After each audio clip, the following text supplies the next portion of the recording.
नमस्कार। हमारी आज की कहानी का नाम है दहलीज के पार माइका। मधु हैरान परेशान अपने कानों पर उसे यकीन ही नहीं हो रहा था कि उसकी अपनी जन्नी माँ भाभी के साथ मिलकर उसके बारे में ऐसी बातें करेंगी। ऐसी कौन सी बात मधु ने सुन ली, हैरान परेशान वाली। इस कहानी की शुरुआत होती है मायके की लाडली मधु से। 3 भाई बहनों में सबसे छोटी मधु, इसीलिए सबकी लाडली। दिन भर चहकती रहती थी चिड़िया की तरह और दोनों बड़े भाइयों से अपनी बातें मनवाती रहती थी। अपने माँ पापा, रघुवर और जानकी की जैसी वह जान ही थी। समय बीतता गया, पढ़ाई लिखाई करके दोनों भाई अपनी अपनी नौकरी में लग गए। एक एक करके दोनों भाइयों की शादी हो गई। घर में भाभी आ गईं। दोनों भाभी व्यवहार से तो ठीक ही थीं। परिवार में सब कुछ ठीक ठाक खुशी खुशी चल रहा था। मैं अभी भी BA सेकेंड ईयर में पढ़ रही थी। देखने में भी अच्छी भली थी और रिश्तेदार आते सब यही कहते, अब मधु के लिए रिश्ता देखिए। पापा कहते अभी नहीं, BA कंप्लीट कर लेगी तब। क्या रघुवर जी, आप भी ज़्यादा पढ़ा लिखा कर भी क्या करेगी? घर ही तो संभालना है ससुराल जाकर। ऐसा कैसे? आगे बोल दिए श्याम बाबू। आजकल जमाना बिना पढ़े लिखे गुजारे का नहीं है। लड़की पढ़ी लिखी रहेगी, कभी ऊंच नीच कुछ हो जाए उसकी विपत्ति का श्रृंगार बनेगी ये पढ़ाई। वैसे आपकी जो मर्जी रघुवर बाबू, मुझे कहना था सो मैंने कह दिया। पुनः अरे रघुवर जी, लड़का देखने में तो समय लगेगा। देखते देखते ये दिन कैसे बीत जाएगा ये भी पता नहीं चलेगा आपको। पापा थोड़ा रुककर, हाँ ये भी सही कह रहे हैं आप। मुझे सोचना चाहिए मधु की शादी के बारे में। इधर मधु शादी की बात सुनकर थोड़ा सहम सी जाती है। अभी भी लोग ससुराल के माहौल को बहुत ही डरनुमा ही मानते हैं, सहज नहीं। सभी हर बात में कहते ससुराल जाएगी तो सीख जाएगी। इसीलिए मधु को ससुराल के नाम से डर लगने लगा था। 2 साल बाद बेहतर रिजल्ट के साथ BA पूरा हो गया मधु का। कई जगह जाने के बाद मधु के लिए एक अच्छे वर की तलाश रघुवर जी की संपन्न हुई। आज हमारी मधु की शादी है मयंक बाबू के साथ। पेशे से बैंक मैनेजर है। उनके पिता सुंदर सुमन की शिक्षक हैं। 2 छोटी बहनें हैं मयंक जी की। कुल मिलाकर सुखी संपन्न परिवार मिल रहा है हमारी मधु को। खुशी खुशी सारी रस्में शादी की पूरा होने के बाद मधु आज अपने ससुराल पहुंचती है।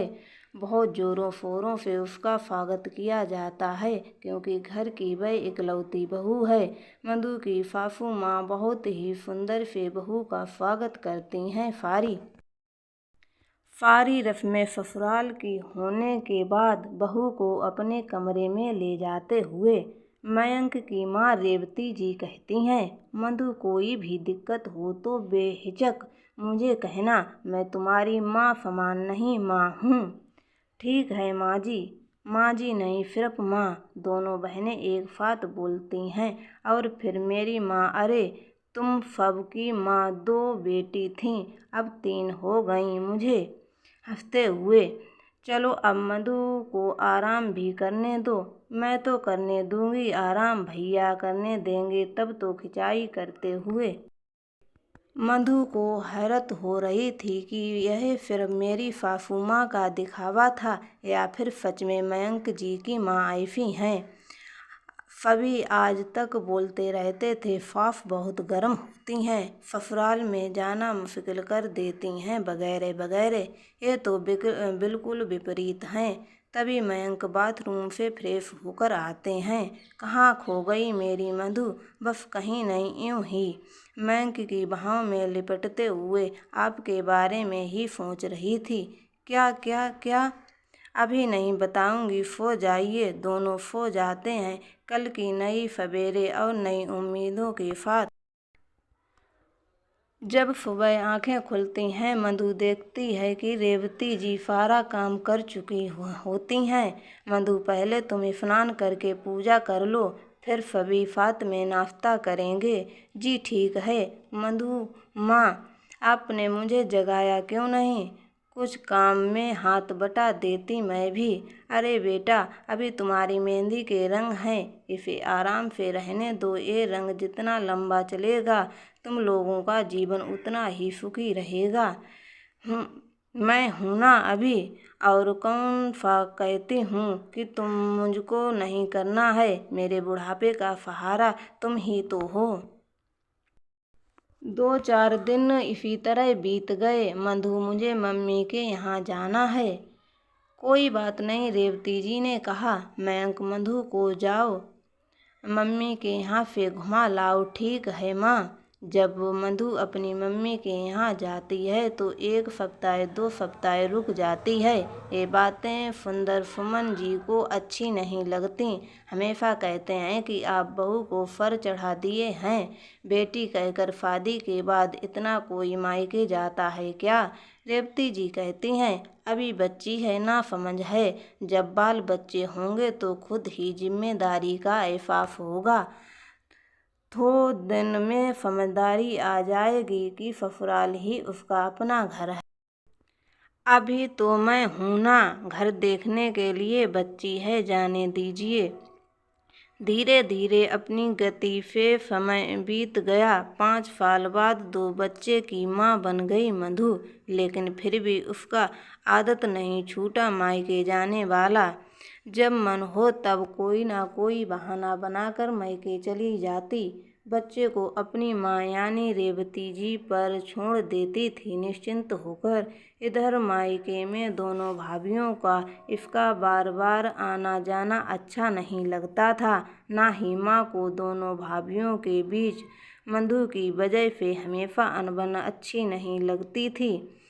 इस बार मधु जब मायके आई तो मयंक जी के साथ आई।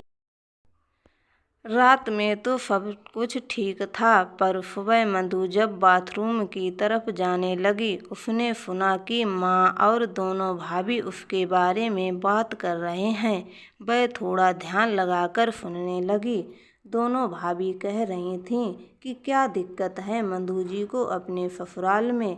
इतनी अच्छी सास हैं, इतना अच्छा परिवार मिला हुआ है, फिर भी जब देखो यहाँ आ जाती हैं।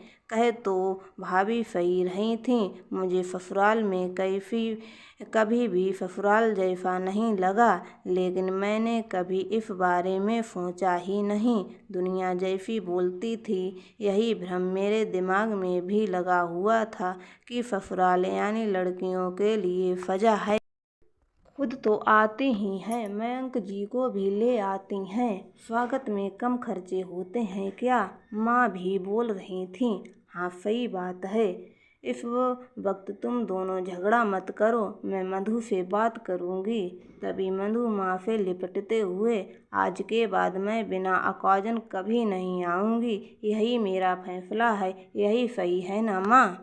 मधु की आंखों से आंसू जैसे रुकने का नाम ही नहीं ले रहे थे। नम आंखों से ही वह तुरंत मयंक जी के साथ अपने ससुराल पहुंच जाती है। रेवती से लिपट कर फूट फूट कर रोने लगती है और कहती है, मेरा मायका छूट गया दहलीज के उस पार। रेवती जी, अरे पगली, तुम्हारा दूसरा मायका में हमेशा तुम्हारा इंतजार कर रहा है। अपने घर को रोशन करो, यही तुम्हारा असली मायका है। माँ ने कहा। हाँ माँ, मैं हमेशा के लिए अपने मायके लौट आई हूँ, हंसते हुए कहा।